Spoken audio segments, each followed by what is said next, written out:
Translation is treason. Yeah, translation is treason. What do we mean by that? You can't possibly translate complex ideas, some words of which don't even exist in other languages.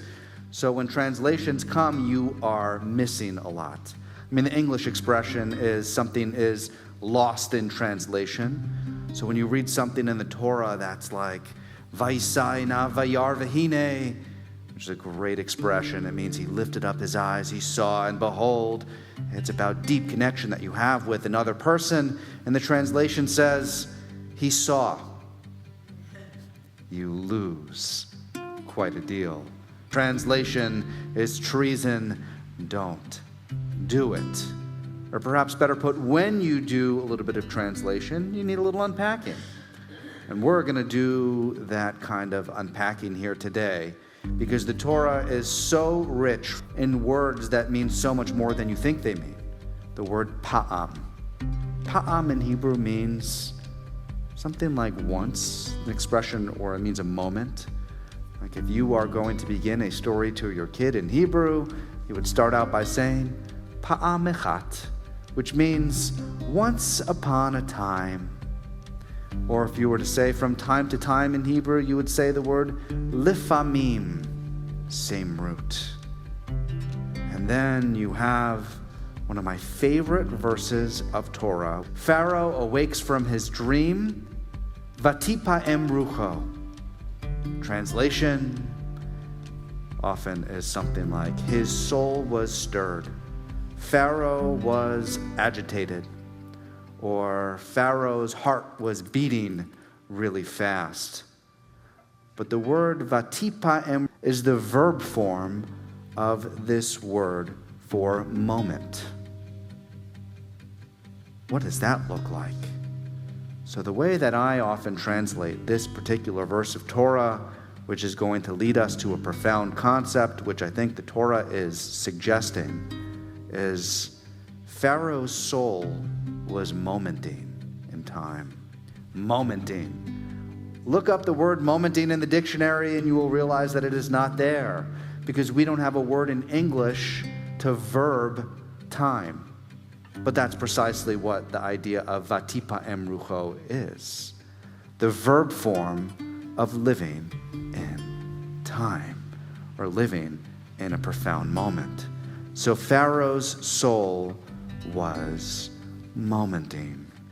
This idea of momenting, I think, is rather important, not just for the Jewish experience, but for the human experience. I like to say that there are certain times in our lives where we are experiencing time so profoundly and so deeply, it's as if our soul is buzzing and vibrating, and you realize that time is moving at a different pace. By the way, the Greeks have different concepts for time. They have what are called Chronos time. Chronos time, like time that you count. Hours, minutes, and seconds, that's Chronos time. The time that you measure on your watch or on a clock. And then they have what's called Kairos time. And Kairos time are the kinds of deep, emotional ways in which you live life by being present for intense, revelatory moments in life. You can't live your entire life in Kairos time. But when Kairos time comes, you can in fact live it more deeply. Or you can in fact moment through Kairos time. So, let's give some examples. What does Kairos time or what does momenting look like? I think falling in love can certainly be one of those times where you have this profound realization that the person that you are with is the person that you want to spend the rest of your life with. I was actually thinking about when you are standing under the chuppah at your own wedding and you realize, oh my goodness, this is really happening. Oh my goodness, this moment is happening. How do I slow down time? How do I live this time more deeply? I never want to forget this moment that is happening right here, right now, at this very time. How about this one, when you have a child and your first baby is born, or babies are born, and you have that time and you realize, oh my goodness, I'm a parent. You realize that your life is never going to be the same, and you never want to forget that introductory moment that you have to another human being. Your soul is momenting. We can live life with going through these particular time periods, and they can just be memories. Or we can mark them and realize how profound they actually are and try to live them even more deeply. That's why we create rituals for things, recognizing that certain times in life need to be marked so that we never forget them and that we can experience them in a way of Kairos time. I want to tell you about a time in history that if you think like, I wish I could live through any time in history, what would that time be? And I'm going to tell you what that moment is for me.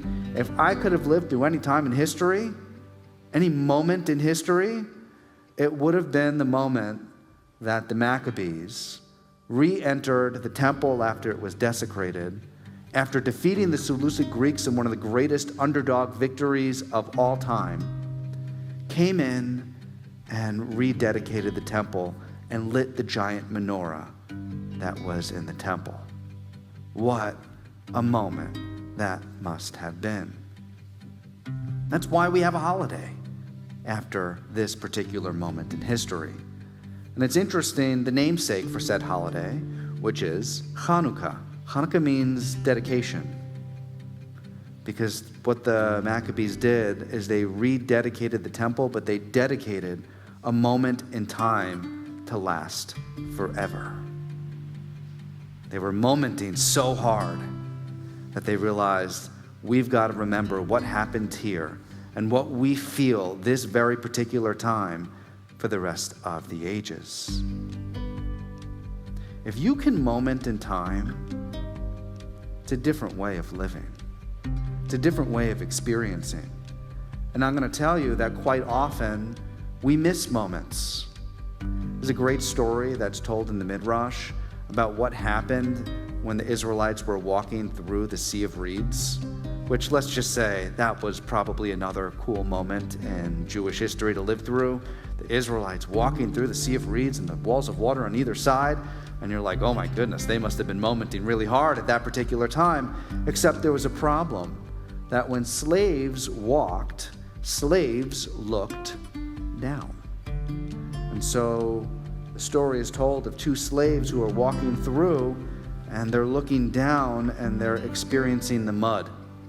And they say, mud here, mud back in Egypt, that's what we used to make our bricks. Why did we even bother leaving Egypt? They missed the moment that was happening all around them because they weren't able to look up. Which leads me to the reminder. These intense opportunities to moment in life happen all the time, and it is very easy to miss those moments. It's very easy to miss the opportunity to be living in Kairos time because we are so focused on living in Chronos time. Don't miss the moment. Lean in, have that awakening, and see if you yourself can experience this phenomenon of momenting.